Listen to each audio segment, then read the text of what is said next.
Survival horror is a subgenre of action, adventure, and horror games. They focus on making the player feel vulnerable, making the player manage their resources, and solving puzzles all in an environment themed around horror. Think of the Spencer Mansion in Resident Evil 1, or the Baker House in Resident Evil 7. Oh, wait, that's just normal for Americans, I think. I'm kidding, it's a joke. It's a joke.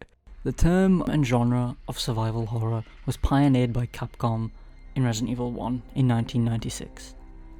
Not to mention another game that influenced it called Alone in the Dark, with Silent Hill taking inspiration from Resident Evil in 1999 and Fatal Frame in 2001.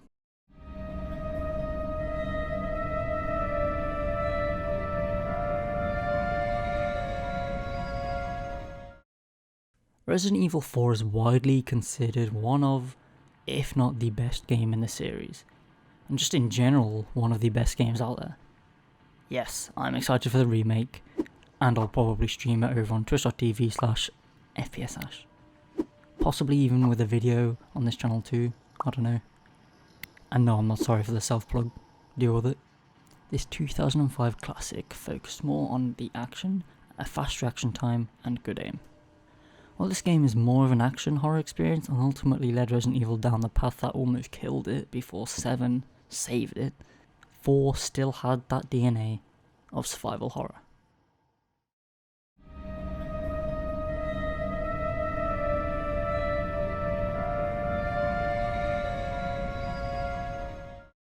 In 2008, Visceral Games released a brand new survival horror game called Dead Space.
Dead Space was a survival horror game set on a Planet Cracker class ship called the USG Ishimura, and on this ship you go around as Isaac Clarke, a systems engineer, repairing the Ishimura and surviving attacks from creatures called necromorphs.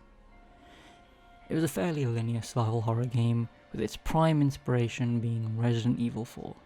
So much so as having the same style of aiming, not with a reticle crosshair in the centre of the screen, but with an in-game laser sight. However, this game didn't have tank controls, and allowed you to move and shoot at the same time, but still making you feel vulnerable when doing so.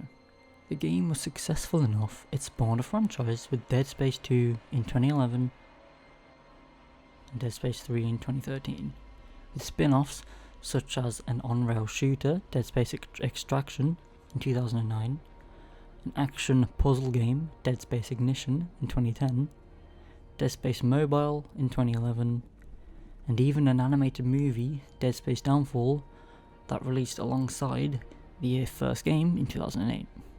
In 2013, with the release of Dead Space 3 and its DLC Dead Space 3 Awakened, straying quite far from what made the series so loved, the developer was killed off by EA and this popular survival horror game was left with no conclusion to the story and was left dormant. That was until the remake of the first game was announced in 2021, and later released in 2023. A pure return to its survival horror roots. Our homecoming truly divine.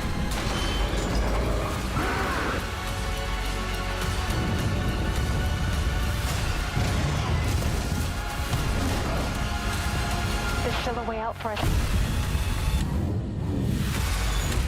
But we don't have much time.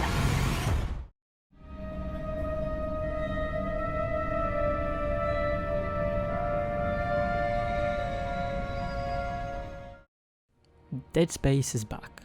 Welcome back to the Ishimura. Welcome back, Isaac Clarke. This remake does everything right. Everything a remake should do. In the original game, exploring the Ishimura was separated into chapters, where you'd start and end a chapter in a tram within the ship. In the remake, the entire Ishimura is explorable with classic rooms reimagined and new rooms added. The new rooms that are added are side rooms that act as new possible combat encounters, hold some more loot, and offer the new side objectives. Rooms that you previously needed nodes to open have been changed to security clearance. As security clearance 1, 2, 3, and master. You get different security clearance by playing through the story. I won't tell you how to get master clearance, so you'll have to find that out for yourself though. The good thing about these clearance doors is that they give you a good reason to backtrack to previous areas you would have already been through. What makes backtracking in this game even better, scarier, and increases the uneasy, vulnerable feeling of survival horror? Well, that would be the intensity director. I'm going to read you a direct quote from the senior game director, Eric Baptizat. I definitely butchered that, I am sorry. This is from the Dead Space website, and I'll link it in the comments if you want to read the whole article. The intensity director is a way for us to control the stress level for the player. To be sure, there's always something happening.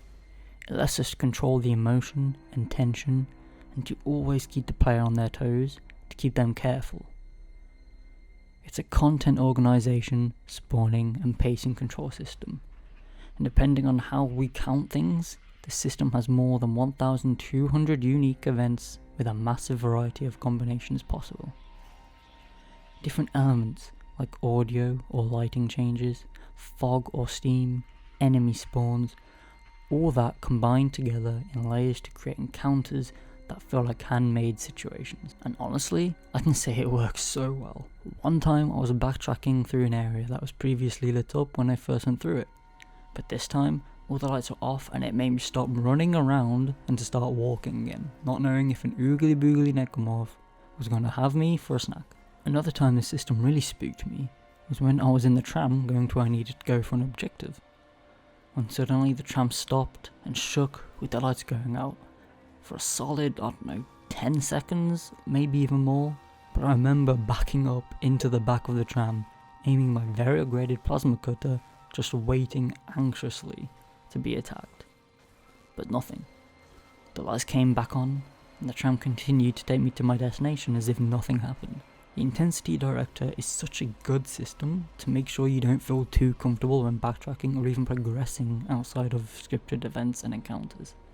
And it's honestly something that should be in every single survival horror game that is released after this Dead Space remake.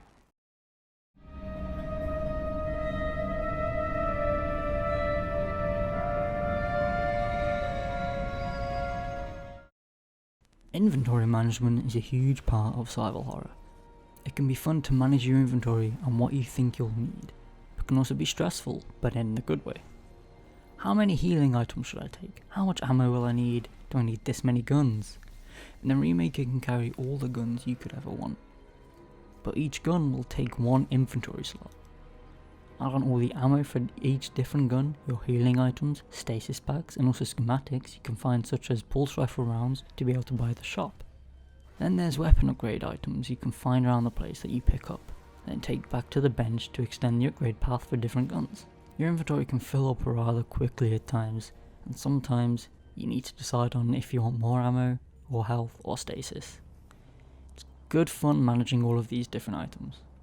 It reminds me of when I was playing through Resident Evil 2 Remake, or even the 3 Remake, and definitely the remake of Resident Evil 1. Like, not knowing if I have enough healing items for if I make a mistake, not knowing if I'm going to have the right progressive items, not knowing if I have enough ammo, not knowing if I have the right gun for the situation that I could get in.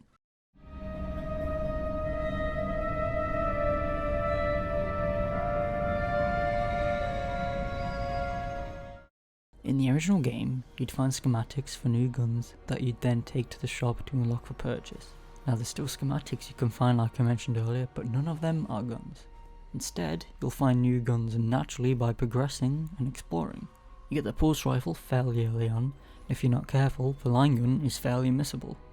I only realised I possibly missed it, as I was finding ammo for it, but not the gun itself.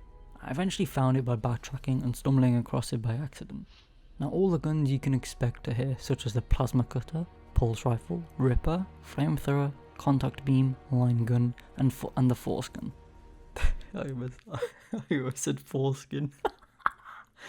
What the fuck? The force gun, not the foreskin. Sorry. Plus a little extra gun, the foam finger pointing hand cannon. There's a special way to unlock that, but I won't tell you the secret.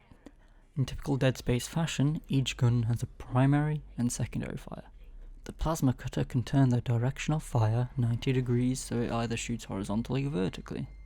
The pulse rifle can fire as a fully automatic machine gun, or fire an explosive mine that blows up necromorphs the second they get close to it. The Ripper, which has the most metal name out of all of the guns by the way, will shoot out and keep a circular saw blade in front of you for a decent amount of time, or you can shoot out the saw blade for longer ranges and have it ricochet off surfaces into the backs of necromorphs that will be none the wiser. The flamethrower does what you'd expect it to do, and its secondary fire can lay down a wall of fire that's great for crowd control and just looks awesome. The line gun is similar to the plasma cutter but only shoots horizontally, but can go through multiple enemies. It can also lay down a trap that shoots out a strong laser when enemies walk through it. The force gun is like a shotgun, but shoots out a powerful front force, knocking down and tearing off flesh of enemies. It's got good damage at point blank range and good for crowd control also. But its secondary fire shoots out a gravitational ball, pulling all the enemies close together, making crowd control even better and a complete breeze. Last but certainly not least, as the contact beam.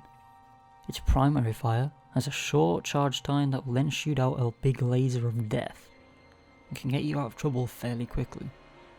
Its secondary fire has a slightly longer charge time that shoots a single laser beam and deals even more damage in its vicinity. This game, like the original, has an incredibly fun lineup of unique guns to use and upgrade, and some of the secondary fire modes have been changed from their original counterparts, like the pulse rifle's old obliterate everything in the room button.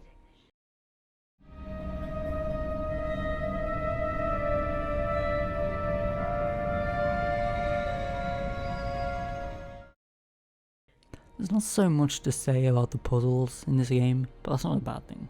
It doesn't offer anything along the lines of some classic or remake Resident Evil puzzles, but they get you to think a little bit before realising that the puzzle that's in front of you is quite simple.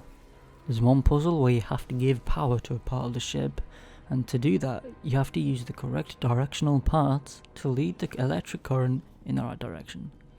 It's a very simple but fun puzzle to get through. There's not too many puzzles if you don't like them, but there's enough of them if you don't mind puzzles either.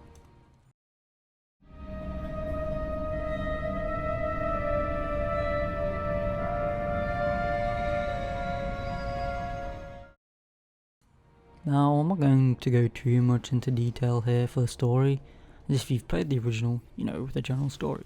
But if you haven't played the original, or even the remake, then I won't spoil anything major. The remake adds to the original story that then makes it an easier transition into Dead Space 2 and 3. Some of the events have been changed up a little bit, but for the better in my opinion, and ultimately the main story ends up in the same place as the original, even though some of the details and events that led there are slightly different. There's also a secret hidden Easter egg ending you can unlock by doing some New Game Plus stuff, which is always fun to get.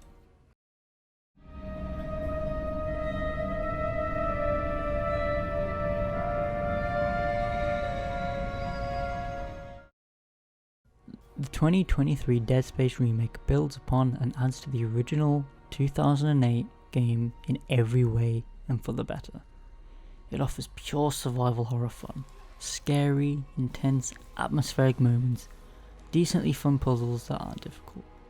With the addition of a good classic story that's been extended upon from the original, Dead Space is a complete package.